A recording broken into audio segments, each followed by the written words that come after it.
This sun has provoked me to film outside today. Woo! It's hot, but I love it because the sun has come out, guys. The sun has come out.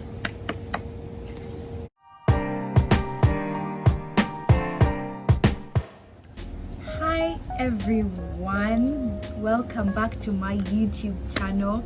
Welcome to Anita to Inspire. If you are new here, I'm so grateful to be here once again. Today we're going to talk about something called admiring. Is it wrong to admire? You know, and people say, you know, the Bible says don't admire people's things. You know, it's not good to admire because it's not going to take you anywhere. Their life may not even be as they say it is. You know, we're going to get straight into it. The first thing I want you to know is that admiring is not coveting. Admiring something is having respect or approval of someone or something. It is being grateful. It is appreciating something's beauty, something's nature, just the appearance of something or the existence of something. That's admiring. It is not coveting. It is not the thing that the Bible says that is desiring to possess what a person has. You know, it's one thing to appreciate a person, it's another thing to want exactly what that person wants, to lust for that particular thing. The second thing that I want to say is that it is not wrong to admire. It is not wrong to appreciate someone who has gone before you in life. It is not wrong for you to embrace and be grateful for a person's standards of living. It is not wrong for you to see a person and be like, wow, that is a really good lifestyle, that is a really good bag, those are really cute shoes, that's a really good outfit. You're admiring the beauty of it, but that doesn't mean you carry a form of lust for it, right? It is good to admire. Why? It's because of admiration that we are able to set goals and define a lifestyle that we also want to have. You know, one thing that I have learned, again, I already say this, but one thing that I have also learned is that you cannot become what you do not see. You cannot become what you do not see. You cannot attain something that you don't carry the vision of. You know, you cannot say that I want to become the greatest, you know, fashion nova or fashion model if you have not appreciated or admired a certain person's ability to be that thing that you're saying. You know, you cannot say I want to become a successful business person without having someone you admire, without having someone that has pushed you into setting that goal. You know, you first see it and then you say, okay, I want to become this, and not just this, but become better. You know, take on that path. It is through admiration that we are able to be to desire the career paths we want to take, the courses we want to do, because we have seen someone go before us in that path of life, and therefore we want to take it on as well. And so that's why I'm saying that it is not wrong. It is absolutely okay to admire. Let me give you a personal example. Before I started my journey of mastery of self, I have a person that I greatly admired. I have this person on Instagram that I greatly admired. She's not older than me. She is older than me, but she is within my age bracket. Yeah, and she was within my proximity. That means that I did not only see her on Instagram, but I saw her outside social media, in the environment at school, right? And I'm like, wow, this person really conducts herself well, you know. And I always have that thing that causes me to admire certain people's conduct. You know, the way someone dresses and you're like, that is elegant, that is beautiful, you know. And so you start chasing this goal, and because you've seen this standard, so now you start, when you're buying clothes, you start to carry a certain style, right? Not because you're copying, You've just admired and seek to also improve your life. That's the whole point of us having people who go ahead of us, right? And I'll talk about that as we go on. And so I admire this person very much, and I love the way she took care of her skin. Her hair was always on point, you know, that kind of thing. Her speech, the way she spoke.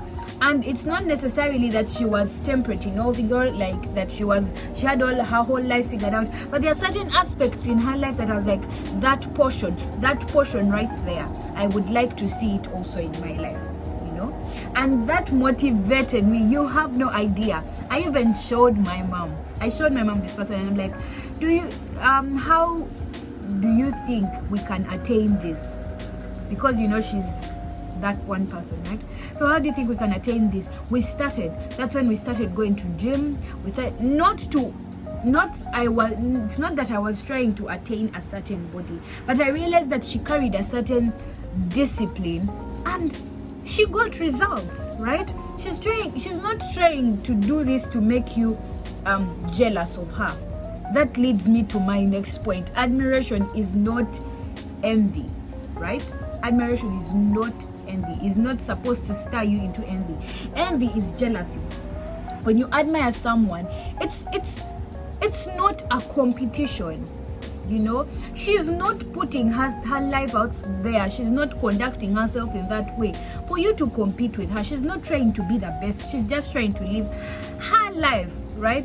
And envy is stirred up by seeing admiration and actually converting it into coveting.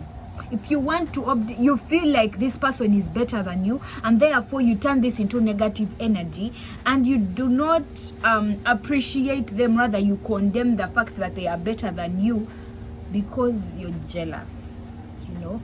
This person is not up there for you to compete with them. No. If we shift our perspective of admiration and we start to see it in a form of, I like how this person is doing it, and she's only going before me, not because she's competing with me, not because I'm competing with her, not because she wants to be any better, but she's going before me such that when she falls into certain steps and she falls into certain ditches, when she turns around and I am following the same path, I don't have to go through the same holes she fell through. Why? Because she has gone before me. If we start to look at that as an advantage, we can use admiration for our progress. We can use admiration for our benefit, to our advantage. We can use it to push us, to motivate us, to make us better people. That's why we are recommended to find community, to find the people we hang around with that push us to become our better selves, that challenge us. Why? Because you admire their conduct, right? You appreciate the way they behave, and therefore you are going to adapt and try to transition yourself into not only following the patterns that they are going through, but also honoring, you know, and being prepared to learn from them. Learn from the people. Appreciate the gift of admiration, because that gift, that power can help you attain certain goals you never thought you would attain. That's why sometimes when I feel like I don't want to go to gym, I open that Instagram page, not to just be like Emma, because that's what in my country we say. When you find something that's nice, you say Emma, not to just stop at that, but it pushes me, and I'm like, this person also had to start at some point, which means she also had to go through this stage like I did. And it's not just that one person. There are very many people in my life that I look up to. There are very many people that I appreciate, and I'm like, wow. You know, even there's some people who just it's let's say it's hair, right? Or the way they write, right? And I know this is also one of the biggest examples. My handwriting, oh my god, I changed handwritings when I was in primary school. I used to change every time I sit with a different person, and that person writes well. I admire it, and I start to imitate their way of organizing work. I start to imitate their way of writing. And you could find in my book every time I was transitioned or switched a sport or switched a class or went to a different place, I would be writing exactly the way my neighbor was writing. And so my handwritings, they remind me of these people in some sort of way, because I always wanted to see myself better. If I liked something, I would work to achieve it. I didn't work to compete with the person to say, oh, I can write better than you now. No, it was always because I wanted to see if I could attain that, because I liked it. It gave me pleasure, right? I admired it. I appreciated the beauty. And so all I wanted to say, the shape of the day is, may we learn to appreciate that admiration is not competition. Admiration should not stir you into envy. It's not that deep, you know. Shift that deepness, that negative energy that you would have on that person, and say, hey, I can learn from this. I can do this too. I can do this too. You know, I appreciate this, and so I'm gonna try my best to do it. It's just a tip. That was all for today's video, and I hope you found this very helpful. If you did, hit, give it a thumbs up, give this video a thumbs up, subscribe, and if you have any questions or comments, drop them down below and I'll be able to read them and do what I do best, talk. Anyway, thank you so much. That's it. Bye bye.